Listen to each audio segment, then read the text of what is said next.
Have you ever heard the concept that the rich just keep getting richer? You definitely have, right? But do you know why? It's not some rigged system, but simple math. It's all about the eighth wonder of the world, compound interest. Let's say I give you a choice. Offer number one, I give you $1 million right now. Offer number two, I'll give you 1 penny right now. And every day for the next 30 days, I'll double your money. Which one would you pick? Well, with offer number one, you would obviously end up with $1 million at the end of those 30 days. With offer number two, though, now notice how slow the progress was for the first 10 days or so.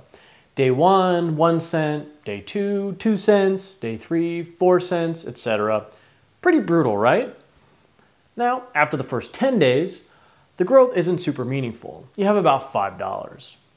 But let's look what happens starting at day 11. The numbers start to get more significant. Now, the final 10 days is where the money really explodes. But before your net worth explodes, please explode the like button and subscribe button. All right, bringing this analogy back around, getting your net worth to $100,000 is like getting to day 20. It's a slow and boring and painful grind. But once you make it to day 20, your money is now making money for you. And with a larger quantity of money, you'll make even more money. This is the wealth snowball. This is why the rich keep getting richer and why it's super important for you to get your net worth to 100K as soon as you can. This is the power of compounding at work. Now, I can show you the math so you can see the numbers for yourself. And you'll see why this is so important. I'll just use round numbers to make it nice and easy. Let's say you can save an extra $10,000 each year to invest. And let's say you're able to get a rate of return of around 10% per year. This is roughly in line with the average annual return of the S&P 500, not adjusted for inflation. So it's a realistic number. In your first year, you have a balance of around $10,000. In year two, that $10,000 will make you an additional $1,000 of interest. Adding in your additional $10,000 contribution for that year brings your total at the end of year two to around $21,000. In year three, you have even more money making you money. And so you save another $10,000, which yields you a total of $33,100. Now this is where you can start to see how your money snowballs. Year four, you end up with $46,410, and this keeps going on and on and on. Getting your first $100,000 took you about 8 years. Getting to your next $100,000 will take you 4 years, and then 3 years, etc. So what exactly is happening here? It speeds up. Making money just gets easier and easier and easier as your money keeps making money for you, putting your money to work. So once you get to year 24 and 25, your net worth will increase by $100,000 in just 1 year. Once you get to year 25 and 26, your net worth will increase by $100,000 in less than 1 year. So what can we learn from this? First off, compounding interest is the eighth wonder of the world. Second, rich people have an unfair advantage. Third, the easiest way to make money is to start with money. However, the lesson that is most important for you is that you need to get your net worth to 100K as soon as you can, so that your net worth can explode higher. The longer that you drag your feet getting there, the more that you're delaying your net worth explosion. If you never get to a net worth of 100,000, you'll never experience this wealth explosion at all. So, what's the catch? How on earth are you supposed to get $100,000? Well, you're probably not going to magically come up with $100,000 in 1 year. And you probably shouldn't rob a bank. It's going to take you years to get there. But remember, getting your first 100K will be your hardest 100K. And here's the brutal reality. The majority of your first 100K will be money that you worked for and saved up. Looking back to our example, of that first 100K, $72,000 of it came from you working and saving it up. If your net worth is less than $100,000, it's absolutely critical that you save every dollar you can, because the quicker you can get to 100K, the sooner your wealth will skyrocket.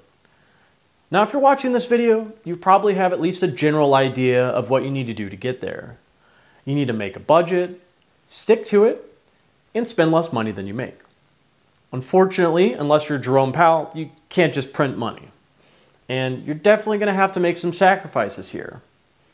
Will it be fun? Probably not. You're definitely going to be trading short-term pain for long-term gain. Warren Buffett's right-hand man, Charlie Munger, said that the first 100K is a bitch, but you got to do it. I don't care what you have to do, find a way to get your hands on $100,000. At the end of the day, you're simply trying to spend less than you make so that you have money left over to invest. Now, most people seem to overly focus on the cutting back part of this equation, but you need to try to increase your income where you can. You can only cut back on so much. Because honestly, there are only so many expenses that you can cut, especially with everything being so expensive these days due to all that inflation. Skipping Starbucks is only going to get you so far. So many people are only spending their money on essentials, and yet there's nothing left over. So they don't have any extra money to save and invest. There's no fat left to cut. So don't neglect growing your income by working to make more money in your current job, leapfrogging to a higher paying job, or even getting a side hustle or a second job to save up that additional income. Now, my last piece of advice I'd like to share here is to start investing as soon as possible, even if you don't have very much to invest. As you saw with our example, the early investing stages are slow and boring. But that's just the way it is. The sooner you get started, the sooner you'll get through that boring phase and get to the explosive growth. Now, you should probably take advantage of a retirement account or a brokerage account, but just get started. The sooner the better. And this is how people get rich. Trust the math, trust the process. Now, if you want my opinion on what I would do if I was trying to get my net worth to 100K, this is probably what I would do. I would take a two-pronged approach. First, I would invest money in the stock market. I would look for every advantage that I can get. So I'd probably do that in a retirement account. If your employer offers you a match in your 401k or 403b or whatever retirement plan that they offer, take full advantage of that because that's free money. And at a bare minimum, you should contribute enough to get that match. Now, if you have more money to invest after that match, you could probably take advantage of a tax-free retirement account like a Roth IRA. They're very advantageous. It's post-tax money that you invest, and so there's no taxes on the returns that you get for your investments. You can invest in ETFs like VOO, which is the Vanguard S&P 500 ETF, or VTI, the Vanguard Total Market Index Fund. The Vanguard ETFs have very low fees, so those ETFs are a pretty good way to go without putting all your eggs in one basket. Now, if you're investing in the retirement account, like a 401k, 403b, like the company managed ones, you just find whatever the equivalent of the S&P 500 or total markets to invest in there. Usually you can't invest in individual ETFs. Usually it's more mutual funds. So just keep it simple, set up monthly contributions that are consistent, and just forget about it. The second thing, I would save money for the down payment on a house. Assuming you found an area that you want to settle down in, you can use the leverage of a mortgage and inflation to your advantage. I can give you an example. Let's say you're able to save $30,000 to place a down payment on a $300,000 house. Now, you're probably going to have to pay PMI with this if you can't put down the full 20%. That's not the end of the world. Not everyone has the luxury of putting down the full 20%. If you can, then that's even better. It's icing on the cake. But if not, it's fine. Once you reach 20% equity, it'll go away. Now, if you can do this, you just gained a $300,000 asset with only $30K. So if the home prices go up, let's say 10%, your asset just went from $300K to $330K. So you made an additional $30K in net worth. Now, as you're saving money for a down payment, I would make sure to put that money in a high yield savings account. Right now, you can easily find 4 or 5% in most savings accounts. And also make sure it's a reputable institution and the account is FDIC insured. Watch out for sketchy YOLO casino banks like Yada, and maybe watch out for shadow banks.